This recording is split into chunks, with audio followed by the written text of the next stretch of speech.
I mean, that is a scoop right there. It's Katie Tunstall with a brand new song that nobody else has heard on radio, at least. I don't know. She might have been playing it to her neighbours in lockdown. Who knows? But Anything at All is the name of it, and it was recorded at home exclusively for the Quay Sessions. And Katie, just a wee Scottish treasure to me, one of my faves, I have to say. And she took some time, very good of her, to take some time to talk to me from her isolation station in California. Seems like she's never been busier, actually, as she is during lockdown, hosting weekly online raves, as you do, performing acoustic sets to raise funds. And she's also in the process of moving and building a recording studio in her basement, the lucky thing. But one of the main things that's of note is that she's involved in Keep Music Alive, which is the musicians' campaign for fairer streaming incomes, just to make things a bit more level in terms of the playing field. And she's been really vocal about it on social media and drawing attention to what is a very important issue, especially for up-and-coming artists who are trying to make money from their music. You're going to hear me discussing all of it with her and more, but I began by asking Katie how she's settling in to her new home in LA.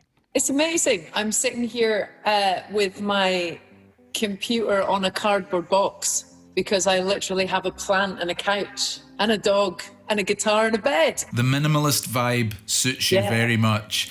You are someone who never sits still, Katie, whether it's gigging or making records. How have you found this enforced time alone, really?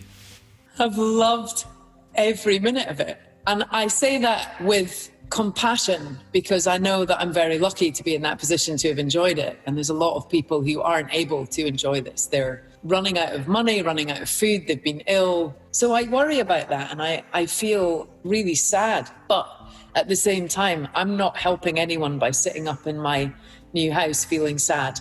So I'm using the time constructively, which for me is that most of my year I'm spent going, wish I had a bit of time at home.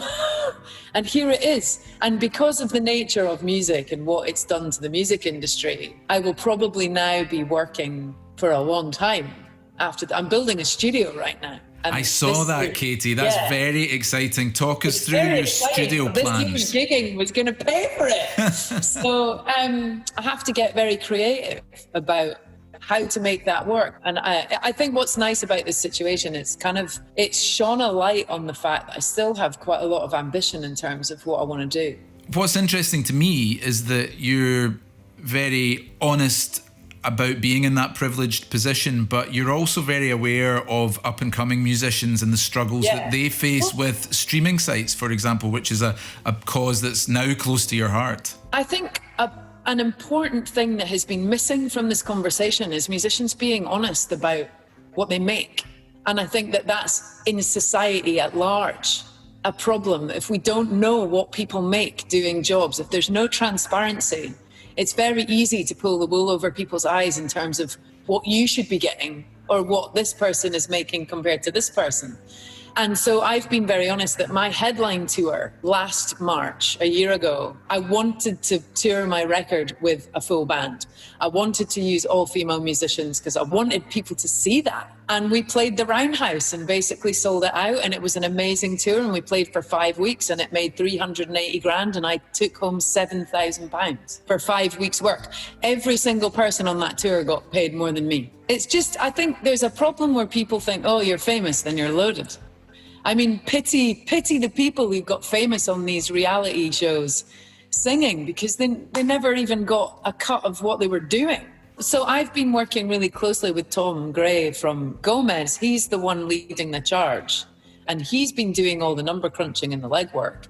Well, I mean, streaming is amazing because it democratizes music, but it's just that on the flip side of that, the artists aren't necessarily getting what is due to them as the creators. Money is going into a big pot and then it's going to the stuff that's most played. And I think, I often get asked that question, what would you do if you were a Prime Minister? I think one of the things I would do is say that you automatically have a donor card and you have to apply to not have a donor card. And it's kind of a bit like that with streaming. It's just like you should pay for the stuff that you listen to. Yeah. And then you should apply to pay more if you want to be suggested things to listen to. Just to pay a little bit extra. And that money went to artists. Well, hopefully a time for change out of a bad situation, really. But there have been some lighter moments, and the lockdown is bringing out some pretty unique things from artists. Seeing you, Katie Tunstall, duetting on I've Had the Time of My Life with Gary Barlow was certainly one of the more surreal. It wouldn't have happened if it wasn't for lockdown, and it's one of the best things that's ever happened in my life. Was 15-year-old Katie Tunstall freaking out? Freaking out even more when my art guy, Mark Haldane in Glasgow, did a composite Photoshop picture of Gary Barlow doing the lift with me. It was amazing. So tell us where you're at with your own music. Have you been writing? So I was all due to go in the studio just after the summer gigs this year to do the third part of my trilogy. The next one was due to happen. And we've actually started recording remotely, which is really, really exciting. I'm working at the moment with Martin Treffa is going to be producing. That's a scoop. I've not told anyone that yet. And so we wrote Other Side of the World and Funny Man and The River. Like, we've written an album's worth of really, really strong, like, memorable material of mine over the years, but we've never actually made a record together. And I've actually also started working with Andy Burrows of Razorlight fame and Liam Howe of Sneaker Pimps fame. And so we've started getting on Zoom calls, and we're actually starting to record some material, and it's really exciting. So I'm actually going to probably have a song out quite soon. But the other thing I've done, which is really fun, is I haven't been very creative in terms of writing material while I've been in the lockdown. But I did write one song because I wanted to write a song to share with fans and friends and family about what we need to do coming out of the lockdown. And so I've written this kind of, it's basically a bit like an up-tempo Loaded by Primal Scream, but it's all completely in my laptop, no guitar, it's just all in Logic.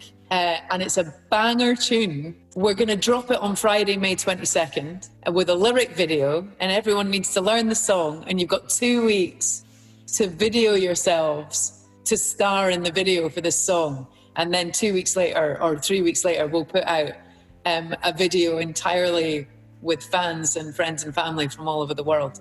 Well, you're staying creative and productive as ever. We would expect nothing less. And we're going to hear something from the Vault, Quay Sessions archive, an old Katie Tunstall performance, until we can finally get back out to gigs again. Doing that session for you guys, by the way. Me and Julie Fowlis have such a fond memory of her playing on that Bruce Springsteen track on the show, and really magical. Well, the fond memories are all ours as well, and we can't wait to see you somewhere down the road and playing live again and hear the new music. Katie Tunstall, stay safe, and thanks for joining me. Lots of love to you and everyone out there and everyone watching. Take care.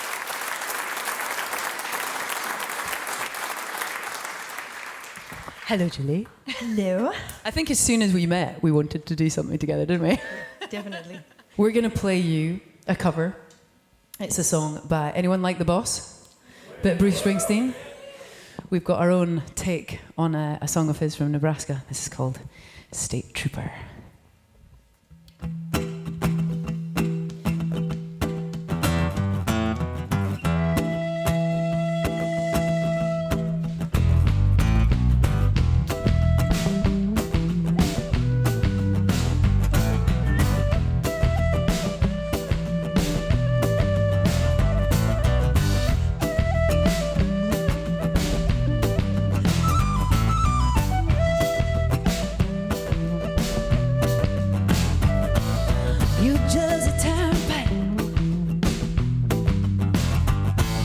Riding on a wet night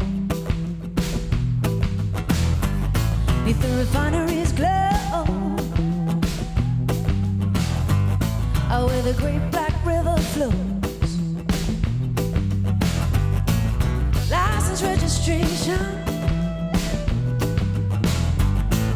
I ain't got none, but I got a clear conscience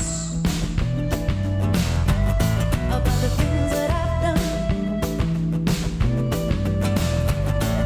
Please don't stop me. Please don't stop me. No. Please don't stop me. Please don't stop me. No.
towers.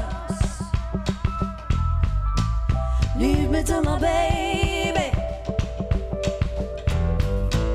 Radio's jammed up, jammed up. Talk show stations. Just talk, talk, talk, talk, talk, talk. Until you lose your patience. Please don't stop me. Please don't stop me. No, please don't stop me.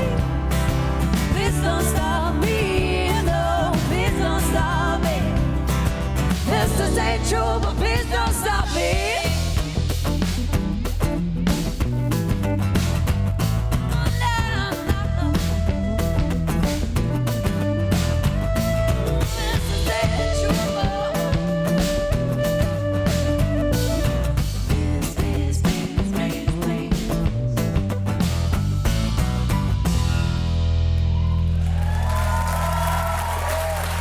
Julie Fowlis, everybody.